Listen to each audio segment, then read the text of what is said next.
ঈশিতাকে বোকা বানিয়ে অদ্ভুত কাণ্ড ঘটালো ফুলকি। সম্পূর্ণ জানতে ভিডিওটিতে একটি লাইক করে প্রথম থেকেই দেখতে থাকো। গল্পের শুরুতেই দেখা যায় একটা প্রেস কনফারেন্স করতে থাকে রুদ্র, আর সেখানে মৃন্ময় অভিজিৎ বাবু উপস্থিত আছে। মৃন্ময় বাবু বলে এবারে যা বলার বলবে রুদ্র। আর তখনই রুদ্র বলতে শুরু করে, ভগবানপুরে যেই উড়ালপুল ভেঙে পড়ার দুর্ঘটনাটা ঘটেছে সেটার জন্য আমি সত্যি খুবই দুঃখিত। এমন অ্যাক্সিডেন্ট না ঘটলেই হয়তো ভালো হয়, কিন্তু আমাদের জীবনে অ্যাক্সিডেন্ট ঘটেই চলে। কোনো না কোনো জায়গায় প্রতিনিয়ত যেভাবে অ্যাক্সিডেন্ট ঘটে চলেছে সেটাতে কারোর কিছু করবার থাকে না। তবে আমরা মানুষ, আমাদেরকে এগিয়ে যেতেই হয়। আমি ঠিক করেছি যারা আহত হয়েছে তাদের পরিবারকে 2 লক্ষ টাকা করে দেওয়া হবে। আর এটা শোনার পর তো রোহিত, ফুলকি, লাবু সবাই রীতিমতো চমকে যায়। ফুলকি তখন মনে মনে এই কথাটাই ভাবে, এটা আমি কি শুনলাম মা কালী? না না, এটা হতে পারে না। যদি সবাই 2 লক্ষ টাকা করে পেয়ে যায় তাহলে তো এরপর তারা প্রশ্ন করা ভুলে যাবে, কার জন্য, কার গাফিলতিতে এত বড় একটা অ্যাক্সিডেন্ট ঘটলো। আসল অপরাধী তো সামনে আসবেই না। জামাইবাবু তো ইচ্ছে করে এই ষড়যন্ত্রটা করলো যাতে আসল অপরাধীর নাম ধামাচাপা পড়ে যায়। কিন্তু আমি কি করব? আমি তো এইভাবে কিছুতেই মেনে নিতে পারবো না। আমাকে কিছু একটা করতেই হবে। হাল ছাড়লে চলবে না। আমি যদি হাল ছেড়ে দিই তাহলে সব কিছু শেষ হয়ে যাবে, কিন্তু আমি তো সেটা করব না। আমাকে জীবনে ঠিকঠাকভাবে এগিয়ে যেতেই হবে। যারা আসল অপরাধী তাদেরকে আমি ধরব, উচিত শিক্ষা দেব। এর মধ্যেই মনে মনে একটা কথা ভাবতে থাকে ফুলকি, যেভাবেই হোক আসল অপরাধীকে সে ধরবে। রুদ্রর এরকম প্রেস কনফারেন্সে খুশি হয়নি কেউই। ফুলকি, রোহিত, লাবু সবাই খুবই ভেঙে পড়েছে। ফিরে আসে রায়চৌধুরী বাড়িতে। লাবু তখন একটা কথাই মনে মনে ভাবতে থাকে, যেটা হলো সেটা ভালো হলো না, খুবই খারাপ হলো। তখন লাবু বলে, জানিস তো ভাই, রুদ্রকে আমি বেশ ভালো চিনে গেছি। রুদ্রর সবকটা রূপই আমি দেখে নিয়েছি, তাই আমার কাছে না সব কিছুই এখন নর্মাল বলেই লাগে। ফুলকি তখন বলে, স্যার আপনি বুঝতে পারলেন কেন জামাইবাবু এই কাজটা করেছে? যাতে আসল অপরাধীর নাম সামনে না আসে। কারণ আসল অপরাধীর নাম যদি সামনে আসে তাহলে তো বিপদে পড়ে যাবে জামাইবাবু, আর সেই জন্যই এই কাজটা হলো। ফুলকির কথা শুনে রোহিত বলে, সে তো খুব ভালো মতনই বুঝতে পারছি ফুলকি, কিন্তু আমি একটা কথা বুঝতে পারছি না যে কি করে আমি সবটা সামলাবো। মানে আর কি সত্যি কোনো উপায় আছে? তার মধ্যেই অংশুমান চলে এসেছে পারমিতা, আর বলে, ফুলকি কী হয়েছে, মনটা এরকম কেন, খারাপ হয়ে রয়েছে কিসের জন্য? ফুলকি তখন বলে, দিদিভাই তুমি শুনেছ, জামাইবাবু ইচ্ছে করে যারা আহত নিহত হয়েছে তাদের পরিবারকে 2 লক্ষ টাকা করে দেবে বলে ঠিক করেছে। আর সবাই যদি 2 লক্ষ টাকা হাতে পেয়ে যায় কেউ কখনোই আসল অপরাধীর নাম জানতে চাইবে না, পুরো ব্যাপারটাই ধামাচাপা পড়ে যাবে। সেই জন্যই তো আমার বেশি চিন্তা হচ্ছে।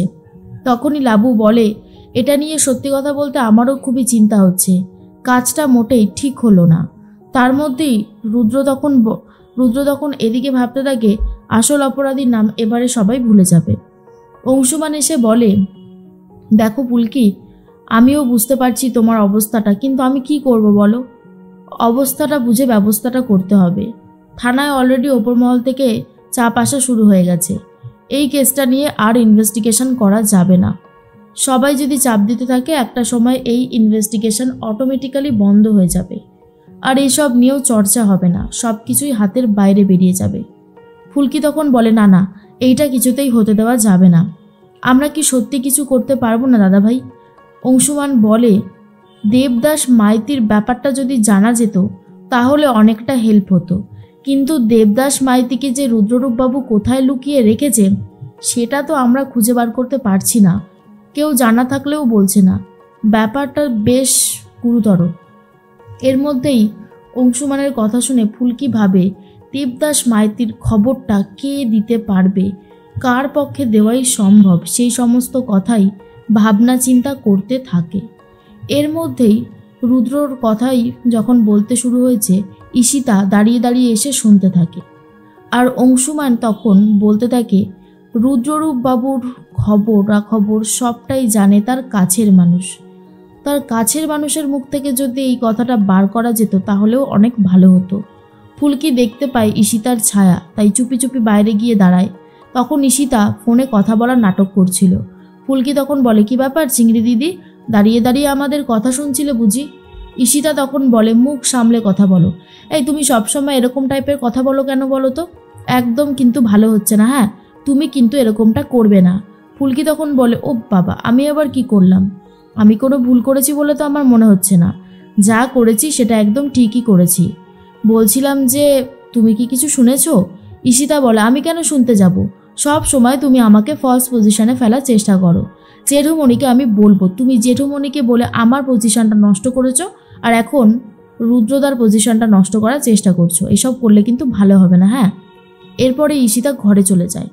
ফুলকির কথাটাই বারবার কানে ভাসতে থাকে যে অংশুমান বলেছিল রুদ্ররূপবাবুর কাছের কোনো মানুষকে দিয়ে যদি বলানো যায়।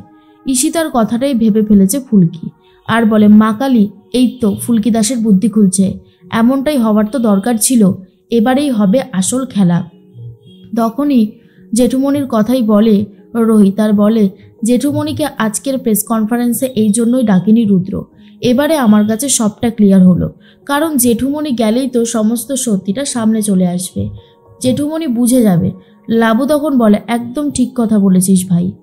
এরপরেই লাবু তো বাড়ির দিকে রওনা দেয়, আর অন্যদিকে ফুলকি তমালকে, ধানুকে, রোহিতকে সবাইকে বলে দিয়েছে কি করতে চায়।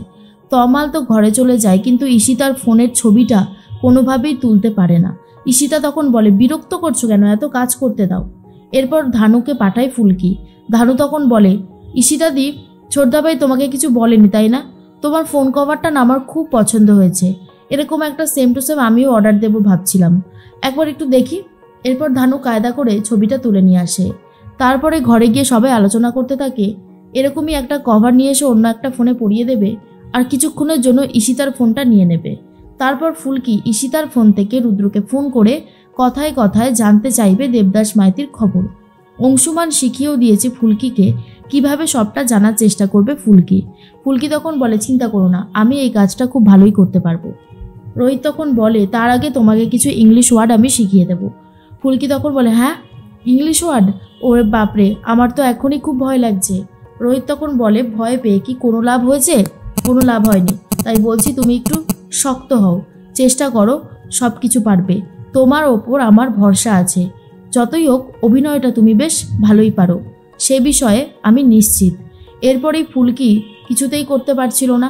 রোহিত তো খুব বকাঝকা দেয়। পারমিতা বলে, জানতাম হাসি মুখ দিয়ে শুরু হবে, কান্নাকাটি দিয়ে শেষ হবে। এরপর ফুলকি চ্যালেঞ্জ নিয়ে ব্যাপারটাকে দেখিয়ে দেয় যে ফুলকিও পারে, আর এটা দেখার পরে সবাই খুব খুশি হয়।